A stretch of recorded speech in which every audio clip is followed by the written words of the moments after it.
UK study permit visa পাওয়ার জন্য কে কে স্পন্সর হতে পারে?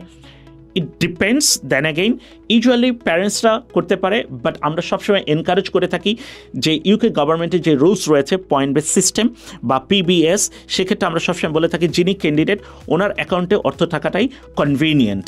সো স্টুডেন্টের অ্যাকাউন্টে থাকতে পারে কিংবা তার প্যারেন্টসের অ্যাকাউন্টে থাকতে পারে, is very easy and very comfortable.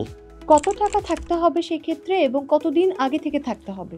ওকে, দেখুন আপনি অস্ট্রেলিয়ার সাথে আমরা এখানে তুলনা করতে পারি, আমরা নিউজিল্যান্ডের সাথে তুলনা করতে পারি, কিংবা আমরা কানাডার সাথে তুলনা করতে পারি। ইউকে বাংলাদেশি স্টুডেন্টদের কাছে এতটা জনপ্রিয়তা হওয়ার মুখ্য কারণ রয়েছে সহজ স্পন্সর প্রসিডিওরের কারণে। কেননা শুধুমাত্র স্টুডেন্টের অ্যাকাউন্টে 28 কর্মদিবস এই টাকাটা থাকার পরবর্তী সময়ে আপনি কিন্তু স্টাডি পারমিট ভিসার জন্য অ্যাপ্লাই করতে পারেন। আর এটা নির্ভর করে যে আপনি কোন লেভেলে পড়াশোনা করতে যাচ্ছেন।